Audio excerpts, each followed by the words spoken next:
Yang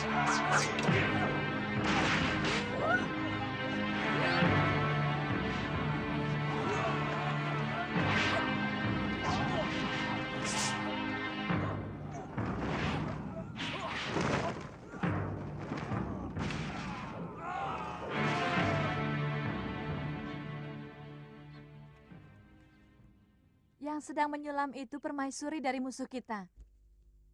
Sekarang apa yang harus kita lakukan? Aku akan menyambar dia. Kalian jaga-jaga kalau sampai dayang-dayang itu mengganggu.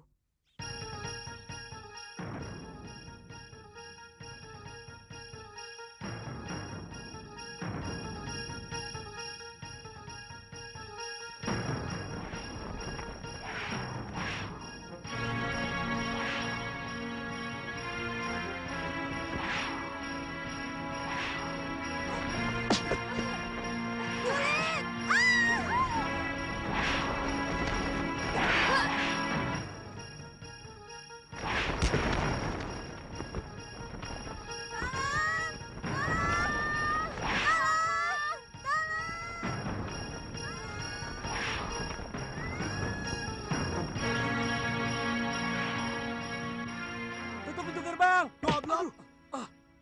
Mereka sudah keluar.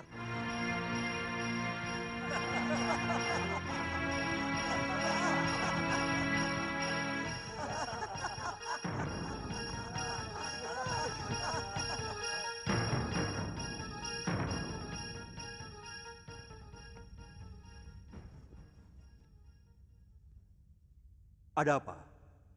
Kamu Dayang Gusti Putri, bukan? Benar, Gusti Prabu. Ampun, Gusti. Ketiwasan. Gusti Putri diculik orang. Diculik? Kalau bicara yang jelas, jangan gerusa-gerusu. Ada 3 orang perempuan yang bisa terbang. Tiba-tiba melayang dan menyambar Gusti Putri.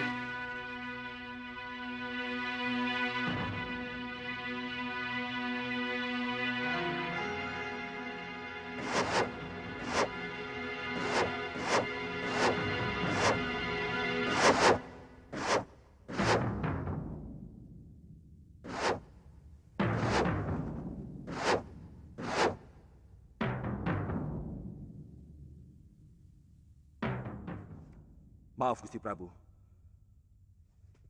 Hamba mohon diizinkan untuk bertindak. Mereka pasti orang-orang yang menaruh dendam kepadaku, Kakang Madrim. Aku curiga ini perbuatan siluman serigala. Gusti Prabu masih ingat di mana sarang mereka? Kalau tidak keliru, di Bukit Gua Siluman, dekat perbatasan dengan Linggapura. Kalau begitu, hamba pamit, Gusti Prabu. Aku segera menyusul, Kakang. Katiwana dan Mayuda ikut aku. Yang lain boleh pamitan.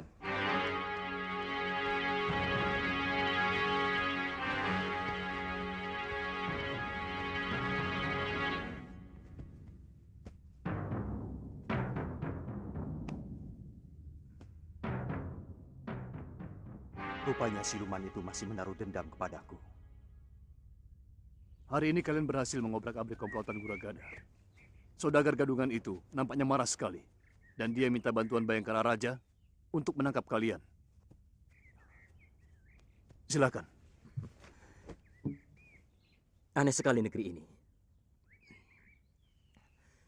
Prajurit negara malah membantu bermocorah untuk menangkap orang yang berhasil mengobrak-abrik bajingan-bajingan itu. Ini kembang jenar, Ditya.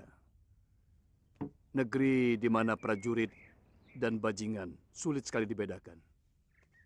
Dua-duanya sama-sama menindas rakyat kecil. Apakah semuanya begitu, Ki? Saya yakin tidak. Tentu masih ada senopati maupun prajurit yang memiliki hati nurani.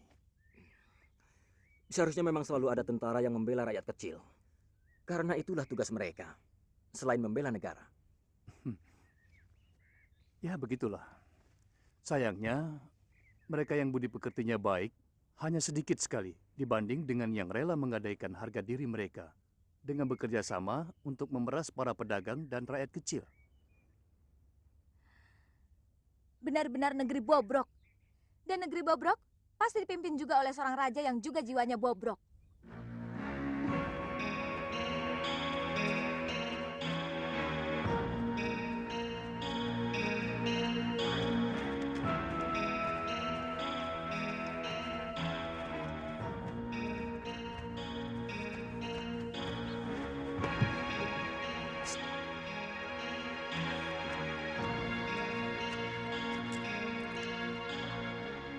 Bagi dengan temanmu.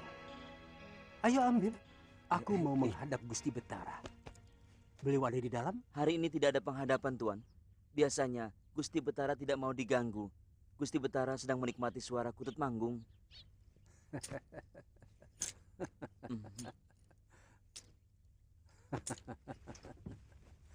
Kamu cukup melaporkan kedatangan Juragan Guragada.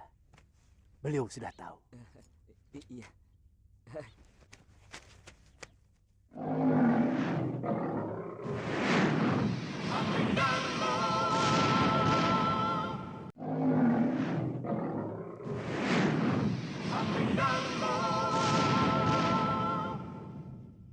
Dia mau enaknya saja.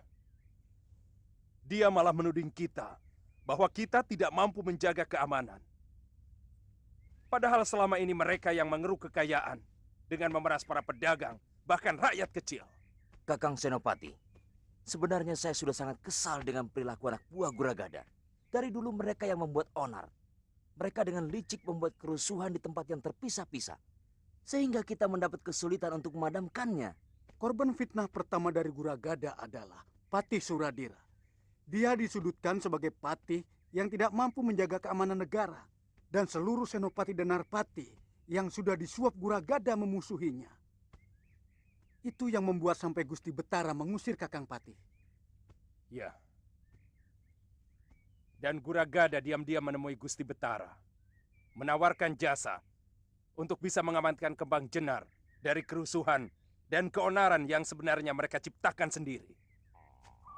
Kalau kedua perusuh itu tidak segera diselesaikan, pasti tidak akan ada lagi pedagang mancanegari yang mau berniaga di sini, Gusti Betara.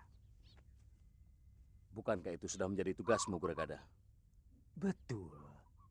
Tapi bagaimana mungkin Hama bisa bertindak? Kalau Senopati Gusti malah sengaja melindungi mereka. Apa maksudmu? Senopati Bungalan telah membantu perusuh itu. Sehingga banyak anak buah hamba yang tewas.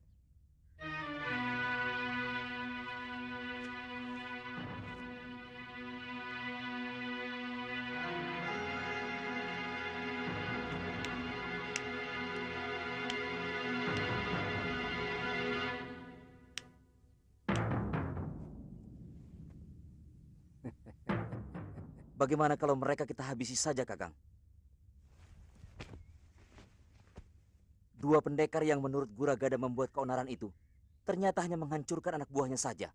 Sekalian saja kita hancurkan bromocora-bromocora itu.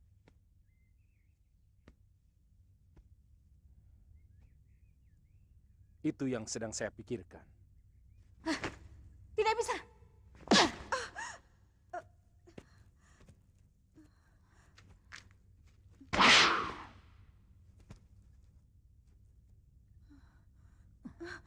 Suamimu telah mempermalukan kami. Kali ini hanya nyawa yang bisa membasuh semua perbuatan yang telah dilakukannya. Bukankah dia sudah menjalani tenungan Nyai?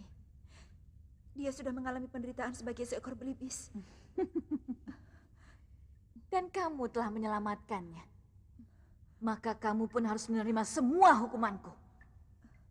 Kamu harus mati.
telah menghirup serbuk pemunah pikiran Kisana.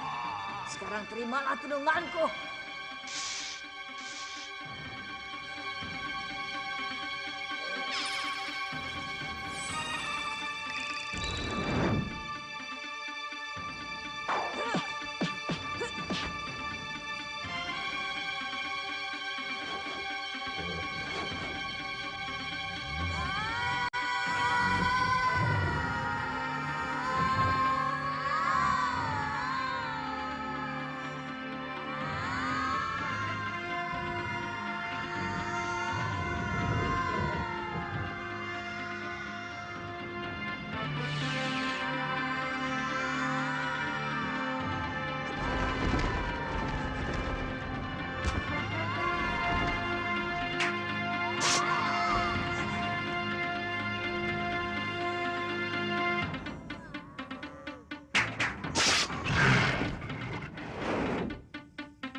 Kakang sudah siuman.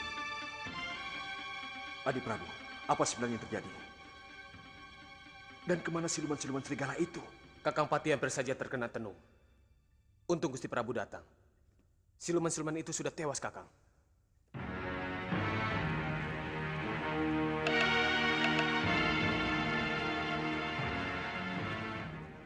Jadi bagaimana? Saya tidak mengerti kenapa Senopati Bungalan bersikap memusuhi saya. Selama ini kita bisa bekerja sama dengan baik. Yang saya dengar, Senopati Bungalan tersinggung karena Tuan melaporkan seolah-olah beliau tidak bertanggung jawab dengan kejadian yang menimpa anak buah Tuan. Tidak benar itu. Dia salah paham. Saya hanya mengatakan bahwa Senopati Bungalan mestinya segera bertindak. Itu saja. Mari kita bicara di dalam. Iya.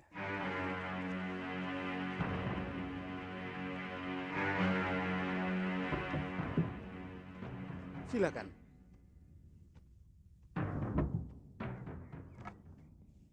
Silakan duduk.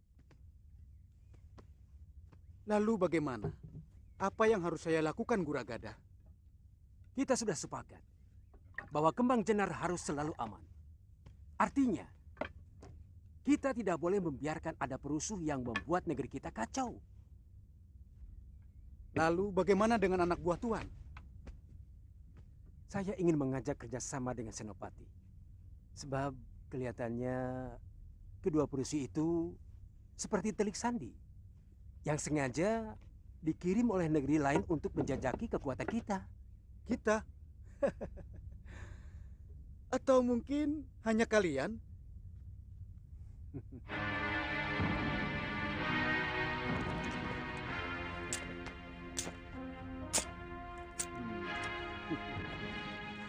$200 kepeng perak.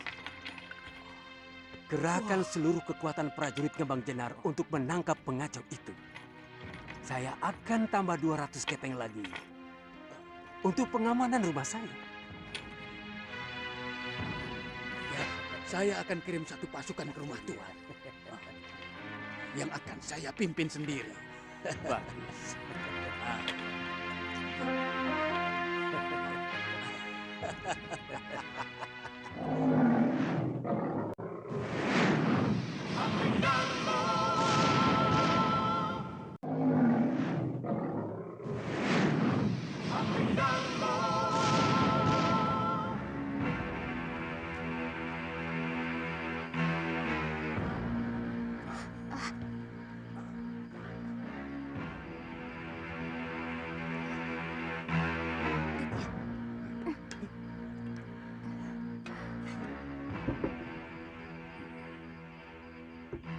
Mereka anak buah saya, Ditya.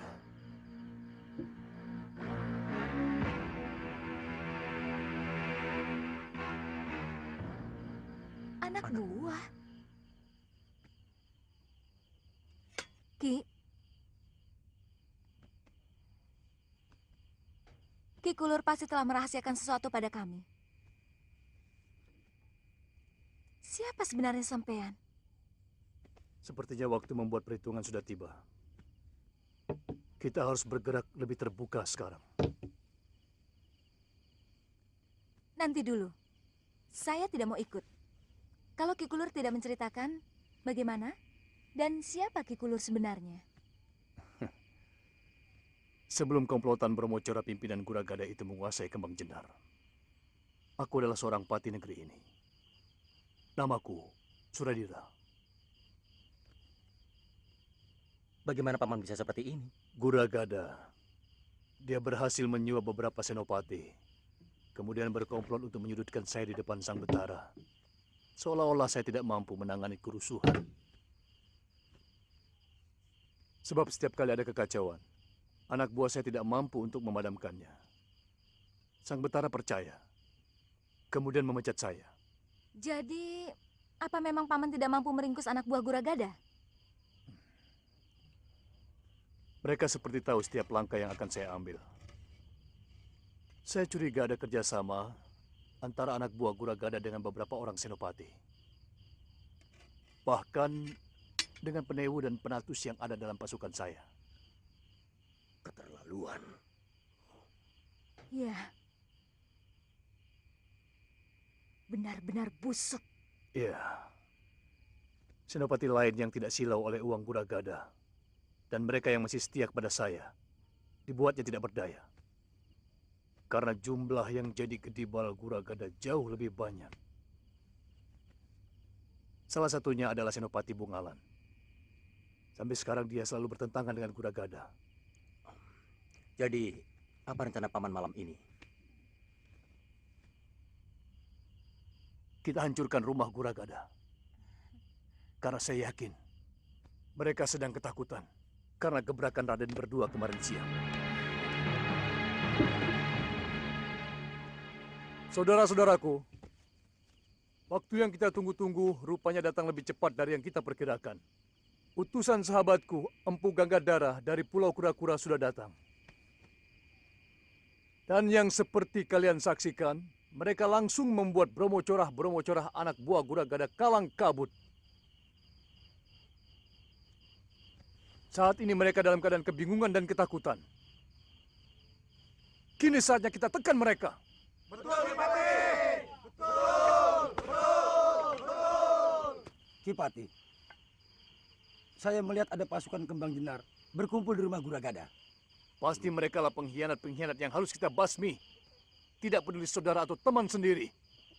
Demi tegaknya kebenaran di Kembang Jenar. Betul! Kita berangkat sekarang. Matikan obor.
Senopati Bungalan.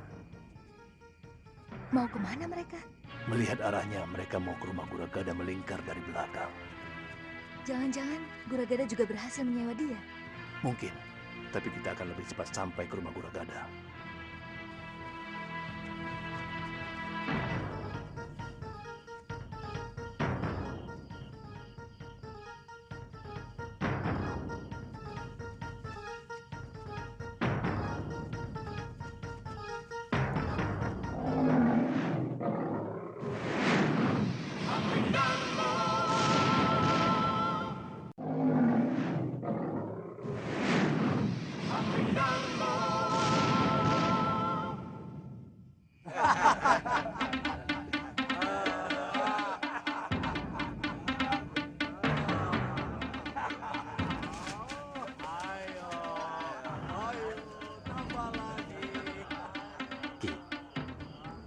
Saya dan Galuh memutar, menyerang lewat belakang.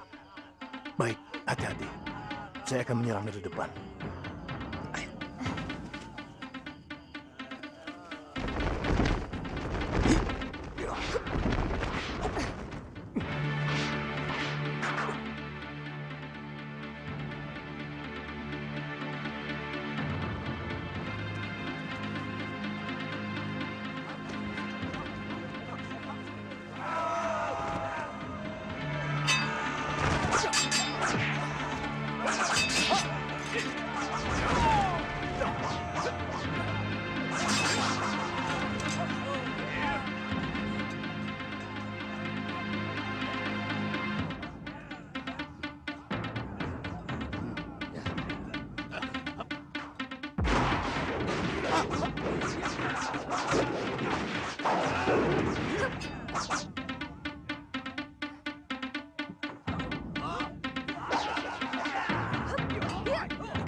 Patih Suradira?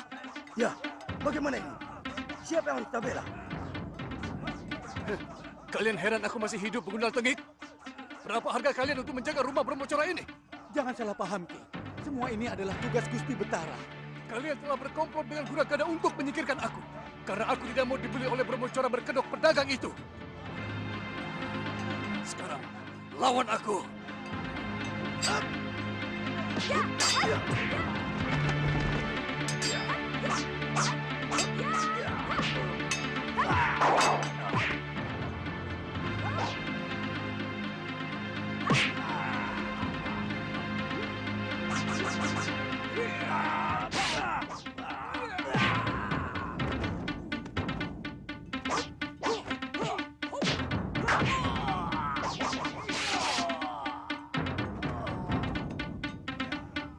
Guragada lari.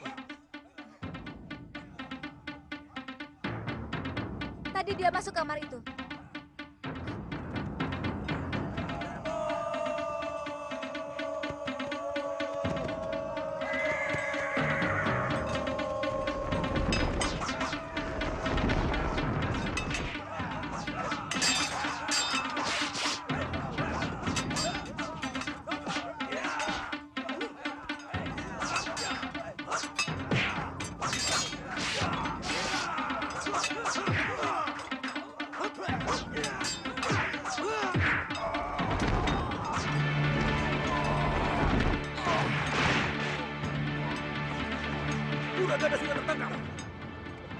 Siapa yang bertanggung jawab mengadilinya?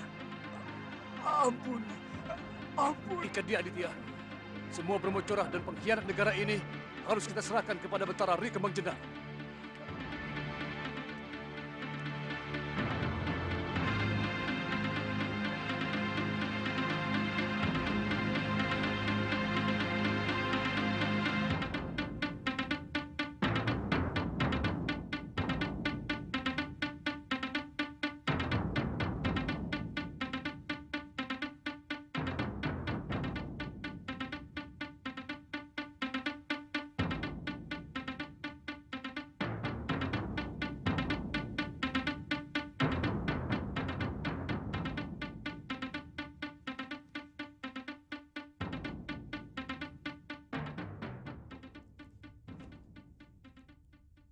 Tidak ada kata-kata yang lebih terhormat untukku selain mengakui kesalahan.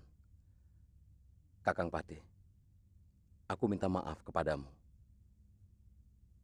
Ampun Gusti Betara. Gusti tidak bersalah. Hanya sedikit kurang adil dalam mendengar berita. Gusti hanya mendengar dari telinga kiri, namun kurang meresapi telinga kanan. Barangkali suara di telinga kiri terlalu bising, Gusti. Apa maksudmu?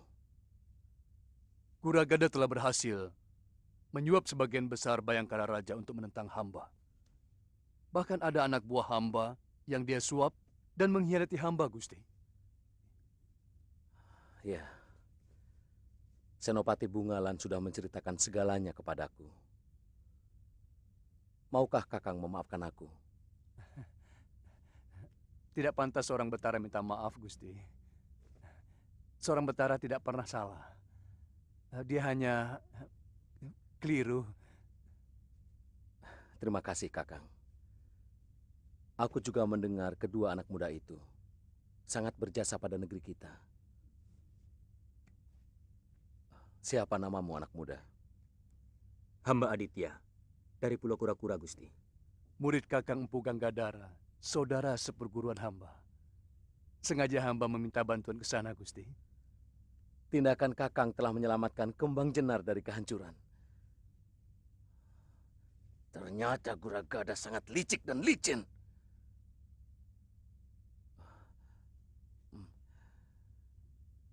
Kamu juga murid Empu Ganggadara? Bukan, Gusti Betara.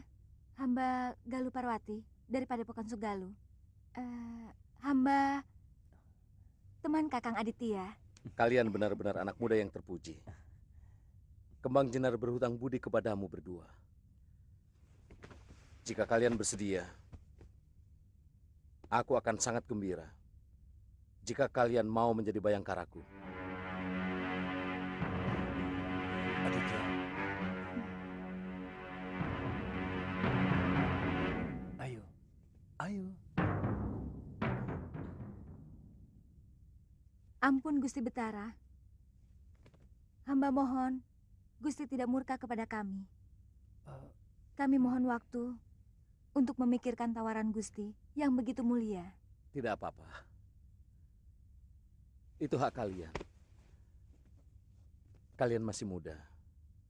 Sekali lagi, terima kasih.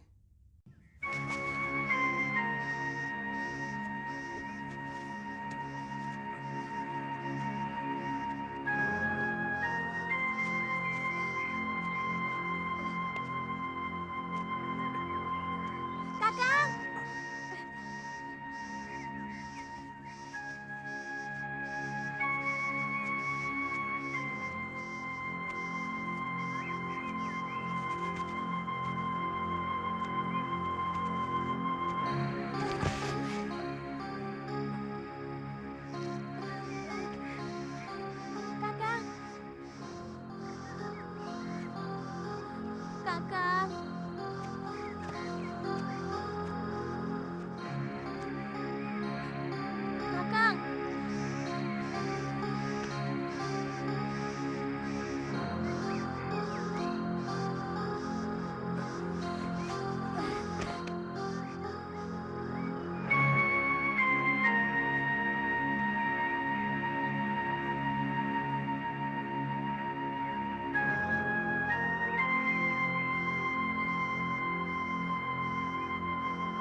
sebenarnya kita mau kemana? Saya tidak pernah mengatakan kepadamu mau kemana. Karena saya tidak tahu harus kemana. Saya sedang mencari guru saya. Dan Galuh Parwati kan? Terus terang saja, saya tidak marah kok.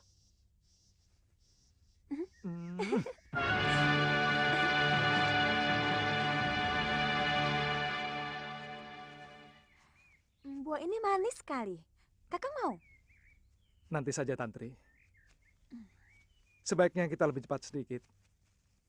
Supaya kita bisa menemukan desa untuk menginap. Nginep di hutan juga tidak apa-apa kan, Kang?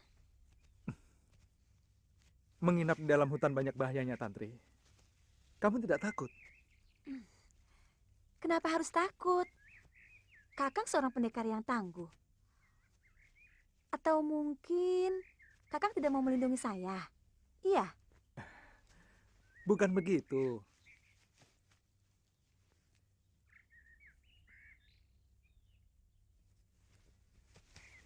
Kalau bahaya dari luar, mungkin kita bisa melawannya. Bukan cuma saya, kamu pun seorang pendekar yang tangguh. Yang lebih menakutkan adalah bahaya yang muncul dari diri kamu dan saya sendiri. Maksud Kakang? Hawa nafsu sering muncul dari dalam diri kita sendiri ketika sepasang manusia berada di tempat yang sunyi.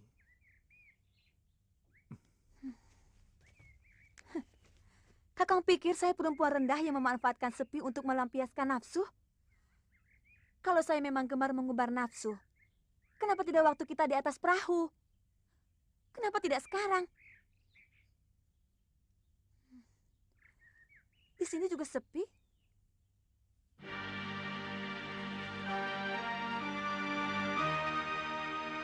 Maafkan saya.